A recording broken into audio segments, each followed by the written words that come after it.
अस्सलाम वालेकुम दोस्तों, क्या हाल है। उम्मीद करें तुसां खैर खैरियत नाल सो। दोस्तों मेरा नाम है जाफर खान। तुसां अपना यूट्यूब चैनल ले दे पे एहसास प्रोग्राम इन्फो। दोस्तों जिमें कि पता है सारे चैनल ते मुख्तलिफ इमदादी स्कीमां दे मुतालिक बिल्कुल एक्यूरेट इन्फॉर्मेशन दी वेंदी है जेरी असां मुख्तलिफ सोर्सेज नाल इकट्ठी करते तुसां तक आसान अल्फाज पहुंचानो ताकि तुसां फ़ायदा हासिल कर सको। और उम्मीद करें बहुत सारे लोग ही सारे वीडियोस तो फ़ायदा भी हासिल करेंगे पे सन। अगर सारी वीडियो पसंद आवे सारे चैनल को भी सब्सक्राइब करो, सारी वीडियो को भी लाइक करो और अपने दोस्तों भी ज़रूर शेयर करो। अगर कोई भी थोड़ा क्वेश्चन हो या कोई भी तुसा को गाल पूछनी हो कमेंट्स बॉक्स से पूछ सकते हो, तो उनका ज़रूर जवाब देसूँ।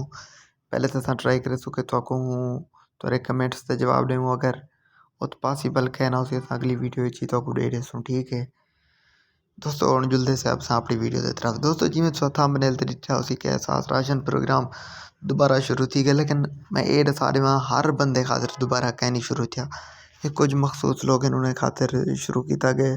रजिस्ट्रेशन किमें करनी वही तो कुछ सूँ, ठीक है दोस्तों।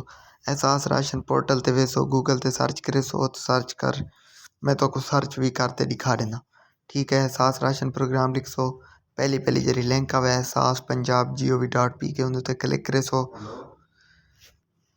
क्लिक कर इतने दे पे टैब भी मुख्तलिफ थी गए पहले कने। हूँ इतें तुस अपना ID कार्ड नंबर पुट करे सो। ID कार्ड पुट कराने के बाद इतें लिख सो आई एम नॉट रोबोट ते क्लिक कर, अहलियत मालूम करें ते क्लिक करे सो। देते पे दोस्तों हूँ इन क्या चीज़ां आ गए, इन दो चीज़ां आ गए।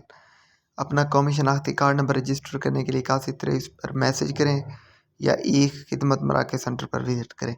दोस्तों पहले तुस ऑनलाइन पोर्टल ते अप्लाई कर सकते हो, हूँ वो बंद कर दिता गया। तुस मैसेज के थ्रू भी कर सकते हो, ई खिदमत मराकज के थ्रू भी कर सकते हो, ठीक है। सिर्फ वह लोग कर सकते हैं जेरे इमरान खान के दौरे ऐलान हो उन्हें वाला अप्लाई कहना कि ठीक है। अगर कोई मजीद तो कोई क्वेश्चन ज़रूर सकने पूछो। थैंक यू, जज़ाकल्लाह, शुक्रिया।